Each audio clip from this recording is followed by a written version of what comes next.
এটা জনগণের নির্বাচিত সরকারের প্রথম বাজেট, অনেকদিন পর, আগে হয়েছে।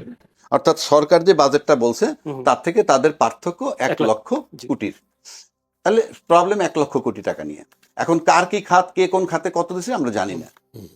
এখানে আমি একটা অথবা শুনেন, কে কোন খাত ধরে নাই। ধরে নাই, যাই হোক, বিষয়টা হচ্ছে কি জানেন, বাজেট আমি ভাই আগেই বলিনি, আমি বিশিষ্ট কোনো অর্থনীতিবিদ না, আমি এটা বুঝি না। তবে সাদামাটা চোখে সিম্পল বাজেট করার জন্য আইনস্টাইন লাগে না। বাজেটটা কি, সরকার যে বাজেটটা দিবে তার মেইন পার্ট হলো আমাদের আগামী 1 জুলাই 2026 থেকে 30 জুন 2027 পর্যন্ত আমার রাষ্ট্রে এই টাকা এই খাতে খরচ হবে। রাইট। এইটা হলো একটা সাইড খরচটা দিছে পরিষ্কারভাবে। তার পাশাপাশি আপনি যে খরচ করবেন টাকাটা পাবেন কই, এটা একটা প্রশ্ন। আমাদের ফ্যামিলিতেও তাই হয়। আমরা কি করি যে আমরা সামনের মাসে এই জিনিস করব, দেখা গেল সামনের মাসে আসার আগে আমি এই পোলাও কোরমা কল নিয়ে খাবো, কক্সবাজার ট্যুরে যাব, সিঙ্গাপুর যাব ফ্যামিলি নিয়ে ইত্যাদি। দেখা গেল যে এমন কতগুলো প্রোগ্রাম এসে গেল, এর ভিতরে একজনের হার্টের প্রবলেম হয়ে গেল, হার্টের প্রবলেম হয়ে গেলে আমি ওখানে শিফট করে ফেললাম, সিঙ্গাপুর যাব না, সেটা অন্য চ্যাপ্টার। কিন্তু আমার এখানে আমি যেটা বাজেটে পাইছি, সাধারণ লোক যে সমস্ত আলোচনা করে, দায়িত্বশীল লোকেরা, যেমন বিজনেসম্যানদের একটা বিরাট ফ্যাক্টর এখানে। বিজনেসম্যানদের কথা আমি শুনতেছি, কয়েকটা ব্যাপার পাইছি। একটা ব্যাপার আমি বলি, একজন বিশিষ্ট উনি বোধহয় নর্থ সাউথ ইউনিভার্সিটির একজন ট্রাস্টি বোর্ডের কেউ, ওয়ারসেল করিম, হ্যাঁ, উনি কতগুলো সুন্দর কথা বলছেন। যিনি একটা কথা বলছেন যে এই বাজেটটা জব কিলিং বাজেটের মতো হচ্ছে। জব কিলিং বাজেট মানে কি? উনি বলতে চাচ্ছেন যে আমাদের যে ভঙ্গুর অর্থনীতি, 16 বছর সাফার করছি, তারপরে বলতেছে 1.5 বছরের যে অন্তর্বর্তীকালীন সরকার ছিল, সব জায়গায় আমাদের অর্থনৈতিক দৈন্যতা প্রচুর। তার ভিতরে এই 1 লক্ষ কোটি টাকা, রাফলি 1 লক্ষ 1.5 লক্ষ কোটি টাকার বাজেট বেড়ে গেছে। মানে সেটা আমাদের চিন্তা করা, মাথায় রাখা উচিত আমাদের ভঙ্গুর অর্থনীতিতে। কারণ আপনি যে 9 লক্ষ প্লাস 9.5 লক্ষ প্রায় কোটি টাকার বাজেটটা করলেন, তার বক্তব্যটা হলো আমরা এনবিআর এর মাধ্যমে, আমাদের সোর্সগুলা কি, নাম্বার 1 এনবিআর, অনলি এনবিআর। এবং এনবিআর যদি আমি যাই, তার বক্তব্যে সর্বোচ্চ 4.5 লক্ষ থেকে 5 লক্ষ কোটি টাকা 1 বছর ব্যাপী পাবেন কিনা সন্দেহ। তর্কের খাতিরে উনি বলছেন 5 লক্ষ যদি ধরেও নেই, বাকি 4.5 লক্ষ কোটি টাকা কোত্থেকে পাবেন? এটা একটা বিরাট প্রশ্ন। সেখানে বলছেন এই জন্য জব কিলিং বাজেট কেন বলছেন, যে ট্যাক্স সরকারের ইন্টারেস্ট, ব্যাংক ইন্টারেস্ট প্রায় 12 থেকে 14%। তারা বলছেন এই ইন্টারেস্টটা খুব বেশি মাত্রায়, আবার আমাদের বিজনেসও ভালো না। তাহলে কি করব? আমরা যদি সরকারের ট্যাক্সের দিকে যাই, আর যদি আমাদের ব্যবসা ভালো না, তখন দেখা গেল আমার অনেক কর্মচারী ছাঁটাই করতে হবে। যেমন হামিম গ্রুপের আজাদ সাহেব বলছে, উনি রাফলি ওনার 75,000 কর্মচারী, উনি বলছেন ওনার 10,000 কর্মচারী ছাঁটাই করে দিতে হবে। That is because of artificial intelligence. সেটা বলছে, আমি বলতেছি তো সেখানে সে বলছে যে পৃথিবীর সাথে আমরা আগায় যেতে হবে। আগায় যেতে হলে আমার আর্টিফিশিয়াল ইন্টেলিজেন্সের উপর যদি নির্ভর করি, তাহলে আমার এখানে কার্টেল হয়। এবং ওর সাথে আবার ওনার বাজেট আসছে, প্লাস এনবিআর থেকে আপনি এত বেশি কালেকশন করতেন, সব মিলিয়ে আপনার বাজেট যদি মিল ইন্ডাস্ট্রি ব্যবসায়ীদেরকে বাধ্য করে শ্রমিক ছাঁটাই করতে, তাহলে তো আপনার জব অপরচুনিটি করলে মানুষ বেকার হয়ে গেল। এগুলা ভাবতে বলছে। সেক্ষেত্রে আর একটা কথা বলছে যে আপনার এই যে এনবিআর এর, মানে সেই আলোকে তারা বলছে বাজেটটাকে 8 লক্ষ থেকে 8.5 লক্ষের মধ্যে সীমিত রাখলে ভালো হতো।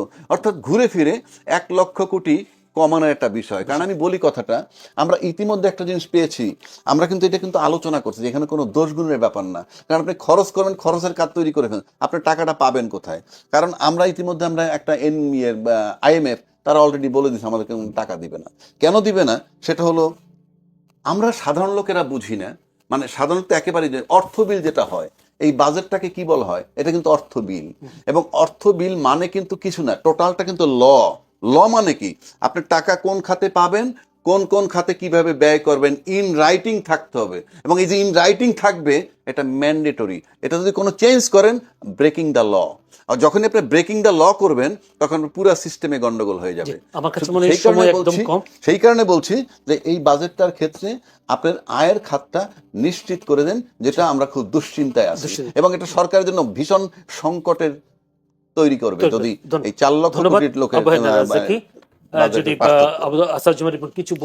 যদি ব্যাপার না। আপনি এমন একটা গুরুত্বপূর্ণ বিষয় তুলছেন যে বিষয়টি সরকারের সাথে সংশ্লিষ্ট, এবং আরেকটি প্রশ্ন তুলছেন একজন অধ্যাপকের নামে বেসরকারি বিশ্ববিদ্যালয়ে, এটা বলেছেন যে আপনার এটা জব দুইটা বলেছেন, জবলেসও বলেছেন, বিজনেস লেসও বলেছেন, দুইটা বলেছেন। হ্যাঁ, যদি জবলেসের কথা তো এখন কথা হচ্ছে কি, আমাদের দেশে মানে যে জিনিসটা ওনার জানার উচিত, ওনার জানা উচিত, নিশ্চয়ই জানেন, সেটা হচ্ছে যে বাংলাদেশের যে সরকার ব্যবস্থা, ইভেন ইন্ডিয়াতেও যে এই দেশের যে সরকার ব্যবস্থা, ইভেন ইউকেতেও, একমাত্র আমেরিকা ছাড়া একটা সরকারের কর্মকাণ্ড, বিদেশি সরকারের কর্মকাণ্ড জানার কোনো সুযোগ পৃথিবীর অধিকাংশ দেশে থাকে না, শুধুমাত্র আমেরিকা ছাড়া। কারণ ওখানকার যিনি প্রেসিডেন্ট ইলেক্ট হন, তার একটা ট্রানজিশন টিম থাকে, ওই ট্রানজিশন টিম 3 মাস কাজ করে, মানে পাস্ট গভর্নমেন্টের সাথে, মানে যারা ক্ষমতায় থাকে তাদের সাথে, এবং সব কিছু সোজা কথা বুঝে টুজে নেয়, টেক ওভার করে, সোজা কথা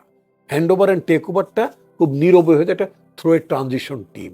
আমাদের বাংলাদেশে এরকম হ্যান্ড ওভার অ্যান্ড টেক ওভারের একটা ট্রানজিশন টিমের 3 মাস ব্যাপী 4 মাস ব্যাপীর কোনো প্রক্রিয়া বাংলাদেশ, ইন্ডিয়া এইসব দেশে প্র্যাকটিস না। আচ্ছা, ফলে এখন যারা অপোজিশনে আছেন, সেই অপোজিশনরা সরকারের বিভিন্ন মন্ত্রণালয়ের কোথায় কি খাত আছে না আছে এগুলো তাদেরও অ্যাক্সেস করার কোনো সুযোগ নাই। ফলে তারা যেটা শ্যাডো গভর্নমেন্টের একটা ধারণা থাকে, বিলেতে তারা এগুলো চর্চা করেন, কিন্তু একটা শ্যাডো বাজেট, আমি খুব চেষ্টা করছিলাম, আপনার এখানে নাই, কি বলে, নেট কাজ করে না। আদারওয়াইজ আমি I could ask the Gemini or chat GPT যে ওয়েস্টার্ন ডেমোক্রেসিতে অপোজিশন পার্টি তারা কোনো শ্যাডো বাজেট দেয় কিনা। এটা শ্যাডো গভর্নমেন্ট ফর্ম করতে পারেন নাই, শ্যাডো বাজেট দিয়ে বসে দিয়েছেন। এগুলো একটা মানে অবান্তর কর্মকাণ্ড ছাড়া তার কিছু না। ইয়েস, এখন আপনি বলতে পারেন যে বাংলাদেশ তো একটা কি, বাংলাদেশ তো এই যে বলে যে চুরি করলো একজন আর চুরির কিস্তি শোধ করে আরেকজন। তা এই বিদায়ী গভর্নমেন্ট মানে আওয়ামী লীগ গভর্নমেন্ট যে চুরি চামারি করে গেছে, লক্ষ লক্ষ কোটি টাকা পাচার করে গেছে, যে এখন যে সমস্ত খাতগুলোতে ঋণ নেওয়া হয়েছে সেটার তো প্রতি বছর আমাকে কিস্তি দিতে হয়, পেমেন্ট দিতে হয়। তো পেমেন্ট দিতে দিতে তো আমার জাতীয় আয় শেষ। সুতরাং এমনি ধরনের একটা ভঙ্গুর অর্থনৈতিক ব্যবস্থার মধ্যে একটা সরকার যখন আসে, সেই সরকারের জন্য বাজেট দেওয়াটা খুব সুখকর ব্যাপার না। একটা চোরাই মানে একটা চোরাই অর্থনীতি ছিল, ওটা তো কোনো অর্থনীতি না। মাফিয়া গভর্নমেন্টের কি কোনো অর্থনীতি, কোনো বাজেট থাকে নাকি? ওটা একটা মাফিয়া বাজেট হয়, কারণ ওটা একটা লুটপাটের কিভাবে ক্ষেত্র করা যায়, কিভাবে পাচার করা যাবে, কিভাবে বিলেতে 450 বাড়ি বানানো যাবে, কিভাবে আপনার ক্যারিবিয়ান স্টেটে আপনার নাগরিকত্ব নেওয়া যাবে হাজার হাজার ডলার খরচ করে, এই সমস্ত ধান্দা ফিকিরগুলোর ব্যবস্থা থাকে। এখন একটা ইলেক্টেড গভর্নমেন্ট যখন আসে, তখন এই ধরনের টোটাল ব্যবস্থার বিরুদ্ধে আসে তো সে কিছুই পায় না, সোজা কথা। একটা ভঙ্গুর শব্দটা বোধহয় নট ভেরি মাচ অ্যাপ্রোপ্রিয়েট, বলে একটা বিপর্যস্ত শ্যাটার্ড ইকোনমি। এই ধরনের শ্যাটার্ড ইকোনমি, উনি আইনের লোক, ওনার বিচার বিভাগও তো একটা শ্যাটার্ড। ওইখানে যে অ্যাপিলেট ডিভিশনে মাফিয়াদের অ্যাপয়েন্টেড এজেন্ট ছিল, আই মাস্ট সে, তা না হলে এস আলমের দুর্নীতি তদন্ত করা যাবে না। অ্যাপিলেট ডিভিশনে যে বিচারপতিরা রায় দিল বা মেজরিটি যারা রায় দিলেন, তাদেরকেও তো আমি বলবো সেই মাফিয়াতন্ত্রের পৃষ্ঠপোষকতা প্রাপ্ত বিচারপতি ছিলেন তারা। তাদের মধ্যে যদি কেউ থাকেন, আমি জানি না, থাকলে তাকে আপনার অনুষ্ঠানের মাধ্যমে আমি তাকে ভর্ৎসনা করলাম ওই মাফিয়াতন্ত্রের পক্ষে কাজ করার। গত কয়েকদিন ধরেই বাংলাদেশ সীমান্তে সাধারণ মানুষকে ঠেলে পাঠাচ্ছে ভারতের সীমান্ত রক্ষী বাহিনী বিএসএফ। তবে বাংলাদেশের বিজিবি এসব পুশিন ঠেকাতে দিনরাত কাজ করে যাচ্ছেন। তবে পুশিন করার অকাট্য প্রমাণ থাকা সত্ত্বেও বিষয়টি অস্বীকার করছেন ভারতের পররাষ্ট্র মন্ত্রণালয়ের মুখপাত্র রণধীর জয়সওয়াল। তার দাবি, তারা দ্বিপক্ষীয় চুক্তি এবং আইন মেনে অবৈধ বিদেশি নাগরিকদের নিজ দেশে ফেরত পাঠাচ্ছেন। যদিও পশ্চিমবঙ্গের মুখ্যমন্ত্রী শুভেন্দু অধিকারী তার এক বক্তব্যে বলেছেন, এ পর্যন্ত 4,800 বাংলাদেশিকে ফেরত পাঠানো হয়েছে, আরো 836 জন প্রত্যাবর্তনের অপেক্ষায় আছে। এদিকে পুশিন সীমান্ত হত্যার ঘটনা নিয়ে ক্রমবর্ধমান উদ্বেগের মধ্যেই দিল্লিতে শুরু হয়েছে বর্ডার গার্ড বাংলাদেশ, বিজিবি ও ভারতীয় সীমান্তরক্ষী বাহিনী বিএসএফ এর 4 দিনের সম্মেলন, আজ দ্বিতীয় দিন। এরপরেও সীমান্তে পুশিন বন্ধ করেনি বিএসএফ, আর চরম সহিষ্ণুতার পরিচয় দিয়ে যাচ্ছে বিজিবি সদস্যরা। সব মিলিয়ে বলছে রাজনীতি বিশ্লেষকরা, বলছেন এটি এক ধরনের অনেকটা উস্কানি বিএসএফ এর, আর সহিষ্ণুতার পরিচয় দিচ্ছেন বিজিবি সদস্যরা। যদিও আজকে সীমান্তে পুশিন সমস্যার সমাধান দ্রুতই হবে বলে জানিয়েছেন প্রধানমন্ত্রীর তথ্য সম্প্রচার উপদেষ্টা ডাক্তার জাহিদুর রহমান। দর্শক, আমরা এই পুশিন বন্ধ হবে বা সীমান্তে উত্তেজনা যেটা শুরু হয়েছে পুশিন নিয়ে, সে বা বিএসএফ এর যে উস্কানির কথা বলছে তা রাজনীতি বিশ্লেষকরা, সেটি বন্ধ হবে দ্রুত, সেটা আমরা আশা করি। তাই আমরা আজকের আলোচনার কিভাবে সমাধান হবে সেই বিষয়টা নিয়ে আলোচনা করবেন। আমাদের মধ্যে দুজন আলোচক উপস্থিত আছেন। একজন হচ্ছেন doctor Asaduzzaman Ripon, vice chairman BNP. Doctor Asaduzzaman Ripon, আপনাকে অসংখ্য ধন্যবাদ সময় দেওয়ার জন্য। আছেন আবু হেনা রাজ্জাকি, আইনজীবী, বাংলাদেশ সুপ্রিম কোর্ট। আবু হেনা রাজ্জাকি, আপনাকে অসংখ্য ধন্যবাদ। দর্শক, পুরো অনুষ্ঠান জুড়ে আপনাদের সাথে আছি আমি জয়নুল আবেদিন। আজকের বিষয় সেটি আমরা নির্ধারণ করেছি বিএসএফ এর উস্কানি ও সহিষ্ণু বিজিবি, এবং আলোচনা হবে সমসাময়িক বিষয় নিয়েও। প্রথমে একটু আলোচনায় ঢুকতে চাই এই বিষয়টা নিয়ে। প্রথমে যেতে চাই বিএনপির ভাইস চেয়ারম্যান ডক্টর আসাদুজ্জামান রিপনের কাছে। ডক্টর আসাদুজ্জামান রিপন, যে হারে পুশিন শুরু হয়েছে এবং বাংলাদেশের যে বিজিবি সদস্যরা সীমান্তে একেবারে রাত দিন পাহারা দিয়ে যাচ্ছেন, যদিও বলা হচ্ছে সরকারের পক্ষ থেকে প্রায় 60,000 বিজিবি সদস্য মোতায়েন করা হয়েছে এইসব পুশিন ঠেকানোর জন্য। আসলে পুশিনকে আসলে বাংলাদেশকে চাপে ফেলতে চায় ভারত? ধন্যবাদ আপনাকে। অনেকটা এরকমই। তো যাই হোক, আমাদের বর্তমান মানে সীমান্ত রক্ষী বাহিনীর নাম হচ্ছে বর্ডার গার্ড অফ বাংলাদেশ। মানে বর্ডারকে গার্ড দেওয়া, সীমান্তকে নিরাপদ রাখা, এটাই তাদের কাজ। এবং এটার জন্য বাহিনীটি মানে আপনার প্রতিষ্ঠিত হয়েছে, formally known as Bangladesh rifles. আচ্ছা, ফাইন। তো আই মাস্ট কনগ্রাচুলেট দেম। আমি মানে আমাদের বর্ডার গার্ড অফ বাংলাদেশের প্রতিটি সদস্যকে আমি অভিনন্দন জানাই, তাদেরকে সাহস যোগাই, শক্তি যোগাই on behalf of the people of বাংলাদেশের জনগণের পক্ষে। তারা নিরন্তর চেষ্টা করে তাদের সাহসিকতা দিয়ে, দেশপ্রেম দিয়ে ভারতের তরফ থেকে যেই সীমান্তে অবৈধ ভারতীয়দের, মানে তারা তো আমাদের কেউ না, তাদেরকে আমাদের দেশে জোরপূর্বক যে অনুপ্রবেশ করানোর চেষ্টা চালাচ্ছিল, এটা আমাদের সীমান্ত রক্ষী বাহিনী এটা মানে প্রতিহত করেছে। এজন্য তারা ধন্যবাদ মানে পাওয়ার যোগ্য। তাদের সাহসকে, শক্তিকে আমি আরো উৎসাহিত করতে চাই। আমি একটা জিনিস খুব ছোটবেলা থেকে আমি যেটা দেখে আসছি, ভারত সরকারের প্রতিকূলে, অর্থাৎ যেই তার প্রতিবেশী হিসেবে, প্রতিবেশী দেশগুলোতে যেই সরকারগুলো খুব ফেভারেবল থাকে না, মোস্টলি ওই সমস্ত সময়ে তারা ওই প্রতিবেশী সরকারগুলোর উপর এক ধরনের চাপ সৃষ্টি করার জন্য তারা এই ধরনের মানে তাদের নাগরিকদেরকে অবৈধ বাংলাদেশি, কখনো অবৈধ নেপালি, কখনো অবৈধ ভুটানি, অবৈধ লঙ্কান, নানান ধরনের টাইটেল দিয়ে তারা এটা ফেরত পাঠানোর জন্য চেষ্টা করেন। রিয়েলি ভেরি মানে ব্যাড অ্যাটেম্পট। ভারতের বিভিন্ন যে সীমান্ত, অন্যান্য সীমান্ত তো অন্যান্য দেশও আছে, সেখানে কি আপনার মনে হয় পুশিন হয়? আছে, কিন্তু আমাদের দেশের সাথে ভারতের সীমান্ত সারা পৃথিবীতে one of the largest area নিয়ে আমাদের দু দেশের মধ্যে সীমান্ত, এতে কোনো সন্দেহ নেই। তো ফলে এটা সীমান্তে এক ধরনের আপনার মানে উত্তেজনা সবসময় থাকে না যে তা না। সম্প্রতি এটা মানে অনেকভাবে বেড়ে গেছে, এবং আমাদের সীমান্ত সংলগ্ন ভারতের একটি রাজ্যে এখন যেই দলটি ক্ষমতা এসেছে, বিজেপি, তো কেন্দ্রীয় বিজেপির আচরণের চেয়েও এক কাঠি সরেস, মানে আরো তাদের জন্য একটা তেজ বেশি। তো এরকম একটা ভাবসাব দেখায়, মানে কি বলবো, নরেন্দ্র মোদীর চেয়েও মানে বেশি মানে দলের প্রতি আরো বেশি যেটা বলে ডেডিকেটেড, বেশি বিজেপি ওয়ালা, এরকম একটা ব্যাপার স্যাপার। তো এই যে সেক্ষেত্রে পশ্চিমবঙ্গের শুভেন্দু অধিকারী ক্ষমতায় আসায় বিএনপির জন্য ক্ষতিকর হলো কিনা? বিএনপির জন্য, বাংলাদেশের জন্য, যেহেতু বিএনপি সরকার ক্ষমতায়, আপনি এর আগে বলছেন যে ফেভারেবল সরকার না থাকলে, আমি সরকার তো দেশটা পরিচালনা করে মাত্র, কিন্তু আক্রান্ত হয়, ক্ষতিগ্রস্ত হয় তো দেশ, পুরো বাংলাদেশ। তো আপনি বিএনপি সরকার ক্ষতিগ্রস্ত আর কি আছে? বিএনপি সরকারকে সিচুয়েশনটা হ্যান্ডেল করতে হবে। এটা অফকোর্স একটা বিএনপি সরকারের জন্য একটা বাড়তি চাপ।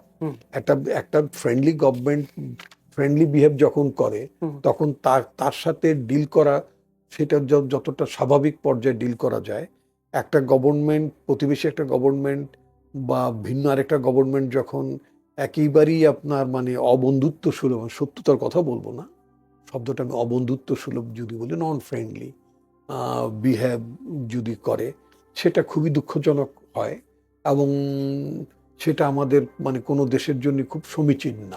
কিন্তু আপনি বলছিলেন যে বাংলাদেশকে বা বিএনপি সরকারকে চাপে ফেলতে এই কাজ আমি করছে না। বাংলাদেশ বিএনপি সরকারকে বলছি, না, কখনই আমি বিএনপি জি। ভাবে বলতে চাই না, বা বাংলাদেশকে চাপে ফেলতে আমি চান। অফকোর্স বাংলাদেশকে, কারণ কিন্তু বাংলাদেশ আপনাদের যে বাংলাদেশ নানান প্যারামিটারে জি অনেক জায়গায় তো এগিয়ে, কয়েকদিন আগেই তো আমরা জাতিসংঘের একটা বড় গুরুত্বপূর্ণ পদ আমরা পেয়েছি। নির্বাচন আমরা জয়লাভ করলাম। এটা তো কিন্তু আপনার তথ্য উপদেষ্টা যিনি আজকে ডাক্তার জাহিদুর রহমান, যিনি বলছেন যে আজকে বক্তব্য দিয়েছেন, পুশিনকে কেন্দ্র করে ভারত বাংলাদেশকে চাপে ফেলতে চায় না, যে কোনো সময়টা তাদের সরকার নির্বাচনী ইশতেহারে এই ধরনের বিষয় ছিল, তিনি আশা করেন এটা ঠিক হয়ে যাবে। আপনিও কি কারা কারা তাদের নির্বাচন ইশতেহারে ছিল?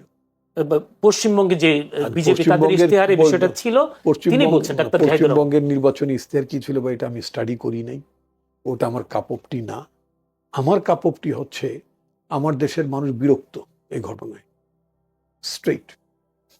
সুতরাং এখানে আমার কোনো কূটনৈতিক কথাবার্তা বলার প্রয়োজন পড়ে না, আমি কোনো কূটনৈতিক অবস্থান নাই। তথ্য উপদেষ্টা তাহলে কূটনৈতিক বক্তব্যটা দিয়েছেন, তা বলবো কেন? আমি বলছি আমার রাজনৈতিক অবস্থা, আমি একজন রাজনৈতিক কর্মী, হিসেবে আমি আমার দেশের জনগণের কথাটা বলি।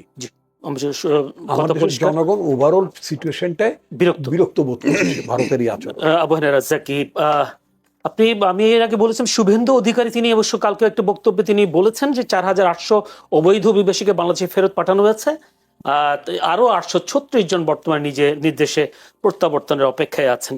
তার মানে তাদের যদি বলি তাদের প্রত্যক্ষ মদদে এইসব পুশিং গুলো হচ্ছে শুভেন্দু অধিকারীর এই বক্তব্যে। এইভাবে যদি চলতে থাকে, সামনে কি দেখছেন? বাংলাদেশও কথা দিচ্ছে বা চিঠি পাঠাচ্ছেন বিভিন্ন রকমের, ডাক্তার জাহিদুর রহমান বলছেন যে সমস্যার সমাধান দ্রুত হয়ে যাবে, আপনি কি দেখছেন? আপনি বললেন যে কিছু কি অলরেডি প্রবেশ ঢুকিয়ে দিয়েছে, 4800 পাঠিয়ে দিয়েছেন উনি বলেছেন, অ্যাকর্ডিং টু হিজ ক্লেম আর কি।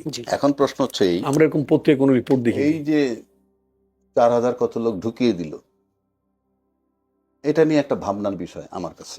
কেন ভাবনার বিষয়? এটা কে বলছেন? শুভেন্দু অধিকারী, উনি একজন মুখ্যমন্ত্রী, উনি ঢুকিয়ে দিয়েছেন। আচ্ছা, আমরা কিন্তু এই ব্যাপারে কোনো বক্তব্য আমাদের সরকারের কাছ থেকে পাইনি। আচ্ছা, তাহলে বিজেপি প্রতিদিনই বলছে তা আমরা পুশিং ঠেকাচ্ছি, পাঠিয়ে দিচ্ছে। বিজেপি বলছে, ভার্সনটা তো সরকার থেকে আসতে হবে। কেননা শুভেন্দু যখন বলছে এত লোক ঢুকাইয়ে দিছে পুশিং করে, তো সেক্ষেত্রে আমার সরকার যদি বক্তব্য আমরা না পাই, তাহলে বিষয়টা এমন হতে পারে কি শুভেন্দু মিথ্যা বলছে নাকি ঢুকাইছে আমার সরকার চেপে যাচ্ছে। দুইটা প্রশ্ন কিন্তু থাকে এখানে, এবং সরকারের সেটা অবশ্যই ক্লিয়ার করা উচিত। যদি শুভেন্দু ঢুকিয়ে থাকে আর সরকার চুপ থাকে, তাহলে তো এটা বোঝা গেল রোহিঙ্গার মতো ঢুকতেছে কিনা, এটা কোশ্চেন মার্ক। আমি চ্যালেঞ্জ করছি না সরকারকে, কিন্তু এখন ভাবনার বিষয়টা কেন হচ্ছে, এটা হলো একটা ফ্যাক্টরটা হইলো, আমরা কিন্তু গভর্নমেন্ট ভার্সন ইতিমধ্যে পাইছি, পররাষ্ট্র মন্ত্রণালয় ইতিমধ্যে নাকি 12-13টা চিঠি লিখেছে। তো 12-13টা চিঠি লিখতে হয় কখন? যখন আপনার চিঠির কোনো গুরুত্ব থাকে না। আপনার গুরুত্ব দিলে এক চিঠির গুরুত্বই অনেক, টেলিফোন কনভার্সনের মানে কথাবার্তা বলা, সেটার গুরুত্ব অনেক। এটা রিলেশনশিপের ব্যাপার। আজকে আমাদের কাছে যে দৃশ্যমান যে বিষয়গুলো হচ্ছে, আমরা ধারণা করছিলাম এরকম যে আমরা ওই পক্ষ থেকে মানে ওপার থেকে এরকম কথা শুনছি, ভারতে বাংলাদেশে একটা নির্বাচিত সরকার তারা দেখতে চায়। তা আমরা মনে করছি নির্বাচিত সরকার হলেই বোধহয় সম্পর্কের উন্নয়ন হবে। কিন্তু আমরা 5ই আগস্টের পর থেকে যদি ইউনূস সরকারের শেষ দিন পর্যন্ত দেখি, তাহলে আমরা ভিসা জটিলতায় ভুগতেছি। সেই ভিসা জটিলতা কিন্তু আমাদের শেষ হয় নাই। ইভেন নির্বাচিত সরকার আসার পর ভিসা জটিলতা মানে ভিসা জটিলতা আমরা ভিসা দেওয়া হচ্ছিল না, যে সমস্যা কি আমাদের? আমি সেটা সমস্যা কি সেটা তো অন্য চ্যাপ্টার। জটিলতা না না না না না আমাদের বৈদেশিক মুদ্রা বাড়ছে, না না না না সমস্যা কি, এটা তো অন্য চ্যাপ্টার। বেঁচে গেছে, আরে ভাই ওটা তো অন্য চ্যাপ্টার। আমি তো আমেরিকা জিন্দিগিতে যাব না, আমি ইন্ডিয়া জিন্দিগিতে যাব না, কিন্তু আমি যাইতে চাইলে আমি অবস্ট্রাগল কেন থাকবে? That is my question. সেই অবস্ট্রাগল আসছে 5ই আগস্টের পর। সেটা এই নির্বাচিত সরকার আসার পরও বিন্দু মাত্র পরিবর্তন হয় নাই, বরং অ্যাড হলো কি পুশিন। যেই পুশিন 55 বছরের মধ্যে আমরা টের পাই নাই, কিন্তু এখন পুশিন ইতিমধ্যে 4.5 ঢুকেছে। এটা কিন্তু বলতেছে একজন ব্যক্তি, অবশ্যই এটার জন্য একটা রাষ্ট্রীয় স্টেটমেন্ট দরকার সরকারের পক্ষ থেকে।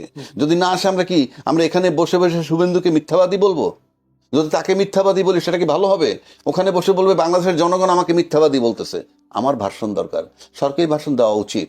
পরিষ্কার বলবে কেউ ঢোকে নাই সেটা বলবে, আর নয় যদি ঢুকে থাকে সেটা বলবে।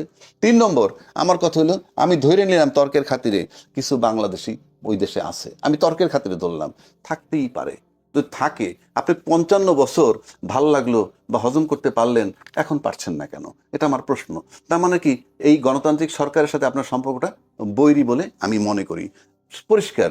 2 নম্বর আসেন, ইউনূস সাহেব যখন সরকারে ছিল সবসময় ভারতের সাথে সবচেয়ে খারাপ সম্পর্ক ছিল, আমরা সবাই বলছি, এমন কেউ নাই বলি নেই। বাট পুশিন কিন্তু একটা ডিমেরিটসও আছে, আমার ব্যক্তিগত ওপিনিয়ন।